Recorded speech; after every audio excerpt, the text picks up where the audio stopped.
Perfectionism is actually destroying your self-trust and your ability and confidence to make decisions. And I'll tell you why. Self-trust isn't lost in one big failure. It erodes over time through tiny daily self-betrayals. If you constantly overthink your decisions and feel like you can't trust yourself, this video is for you. By the end of this video, you'll learn how to rebuild self-trust even after disappointing yourself. Here's the truth.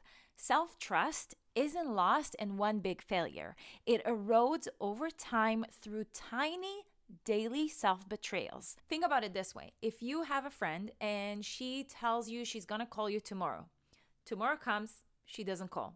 Okay, fine. One day, things happen, we can understand. The day after, she texts again. She's like, hey, what's up? Sorry, I lost time. I'm gonna call you tomorrow. Tomorrow comes, she doesn't call. Another day goes by, same thing. I'm gonna call you tomorrow, she doesn't call.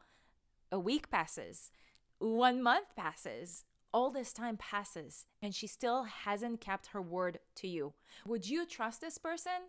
Probably not. And I don't blame you. I wouldn't trust this person either. And this is exactly what happens to us with ourselves. This is self-betrayal, because if you tell yourself, I'm going to do XYZ, I'm going to go work out tomorrow, you don't go work out. One day you understand, next day you don't work out. You understand, things happen, whatever. A week passes, fine.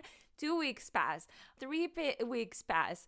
Do you see where I'm getting with this? It's not even about the workout. It's about keeping your promises to yourself. And here's the biggest secret that people don't talk about. Perfectionism is actually destroying your self-trust and your ability and confidence to make decisions. And I'll tell you why. So if you define yourself as a perfectionist, stay tuned, because I was a perfectionist for many years until I discovered these two big truths. So the first one is, whenever you have strong and high standards, that's perfectly fine. You want to have high standards, of course, because you want to go somewhere in life. However, over a long period of time, if your standards are too high, even for yourself, you go into a cycle of self-disappointment. So again, taking back the example of working out, if you tell yourself, I'm going to work out 5 days a week, that's great. But if you start from zero and you haven't worked out for years and you are not even understanding how from not working out to 5 times a week,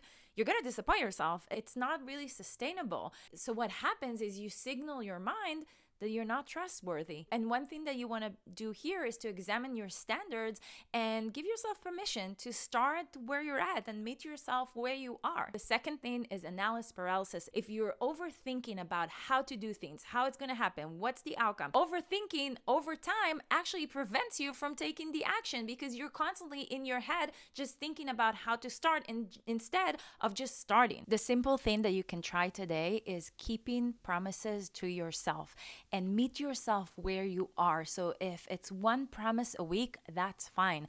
Let's take the working out example. Don't start from 0 to 5 times a week. Meet yourself where you are. If 2 times a week is realistic for you and it's going to happen, keep the 2 times a week.